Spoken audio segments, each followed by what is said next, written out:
Hello everyone. Today I've got a day off so I can fool around with my trains.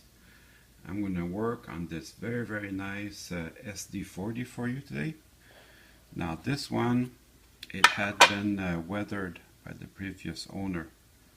It's actually very tasteful the way he weathered it. I don't plan to do any modifications to that. I'm actually really happy with what he did.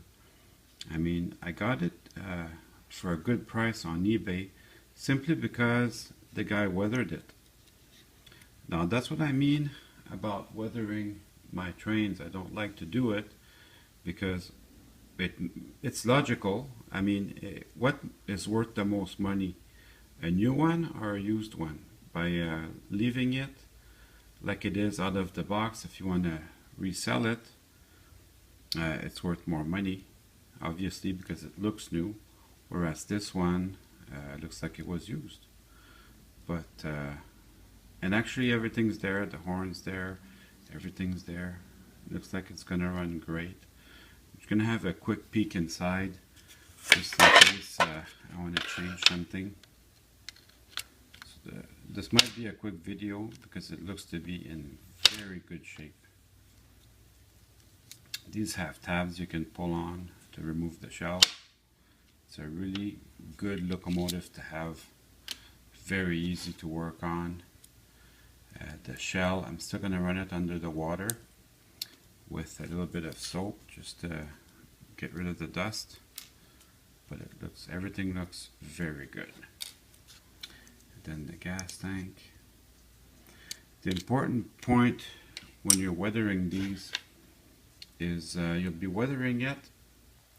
You have to weather the truck, so make sure you don't get any paint on the wheels. That'll block your contact. It'll prevent you from running your engine.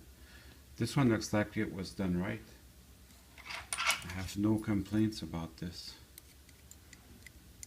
But I'm still going to clean the wheels because obviously it's been run a little bit. And also because it feels good. You can use the box to organize your parts. It's a very good thing to do.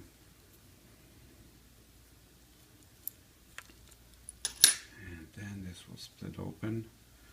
You don't have to remember the order because they have a nice arrow telling you which way to put them. So I'll just spread this apart and the trucks will fall out. Number 1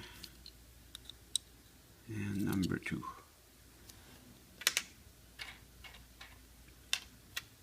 And then I'll spread the little tabs here, which will allow me to remove the frame.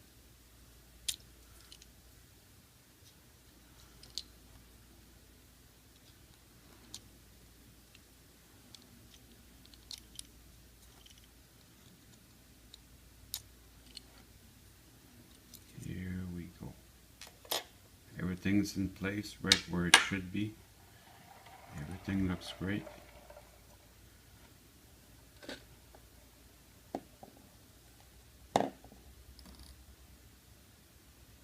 I'm just going to add a little bit of lube just to keep on the safe side. That's all you need for the whole engine. Actually, I think I'm going to do this video a little bit differently today. I also love cinema, so we can do it like Alejandro Inarritu and do it all in one take. It's actually in that much of a good shape that I'm not worried. I can actually do it in one take.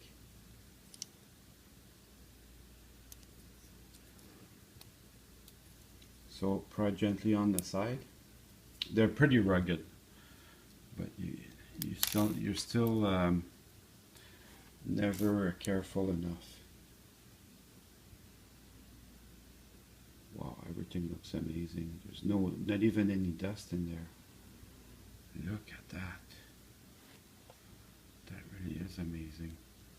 So let me get my rag and we'll clean the wheels.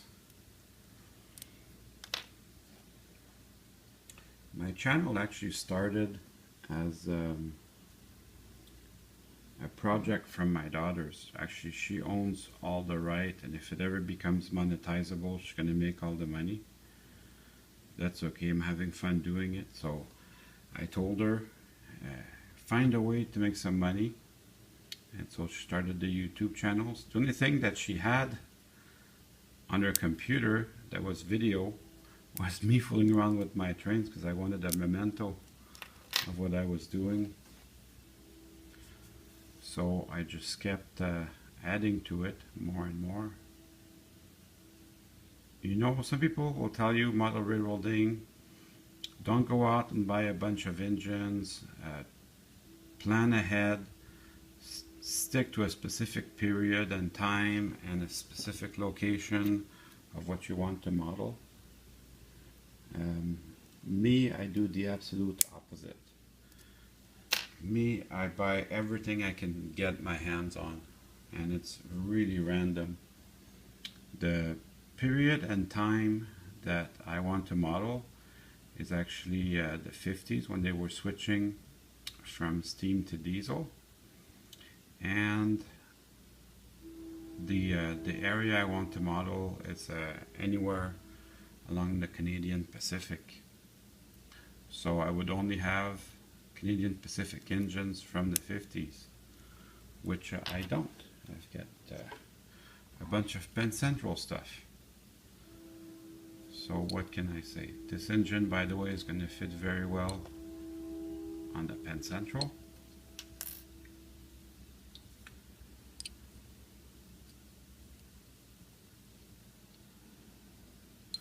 So that's it. It's ready to put back together.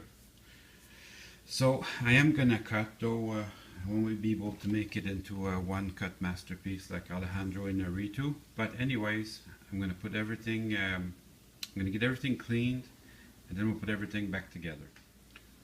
So I'm going to put everything back together now. Your contact strips, they have pins to hold them. So you got to be careful. All your axles are in their journal boxes, and all these pins are exactly where they have to be. Very important. And this other side, you have to do it every bit as carefully.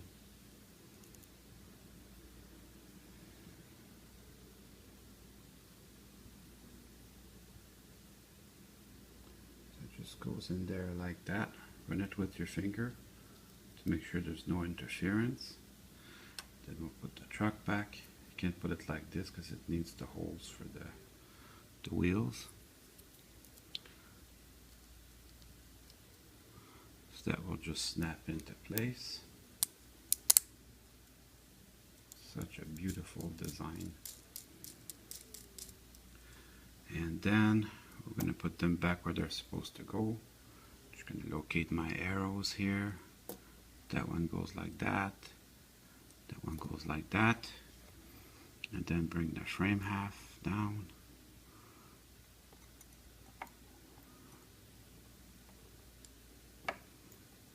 So I will start snapping the motor mount bracket where it should go.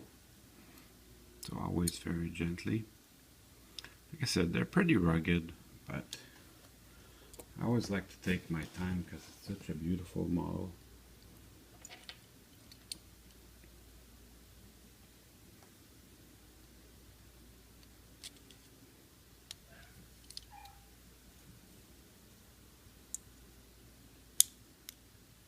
There, that looks pretty good. Then I'll put my trucks in. Put the arrows where it should be.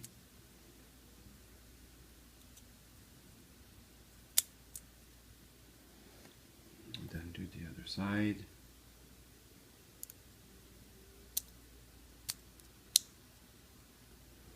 And then before I put on my gas tank, I make sure that everything lines up properly and that my contact pins here are touching that strip. Everything looks really good to me. So now I can put my gas tank back on.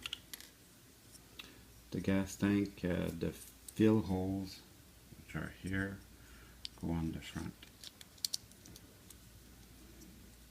I could test it out on the track like that, but I'm pretty confident that it's gonna run really good.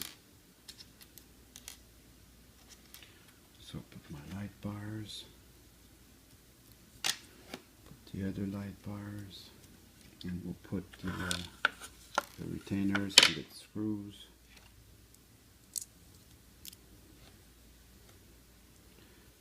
They probably run without this, but I like to have my machines keep them the best that I can. So, and these, they don't have to be super tight.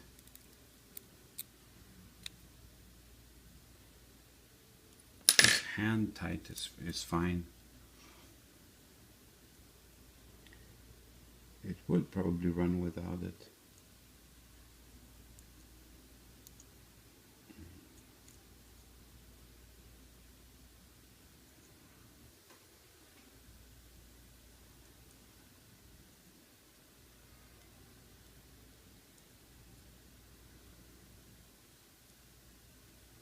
So I'm taking all my time. I don't especially want to come back and redo this. So I want to make sure everything is right where it should be, everything's lined up properly.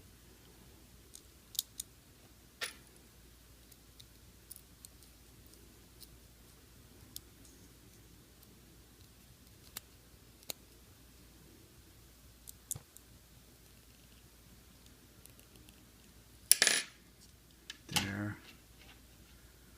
And I put my light shield back on.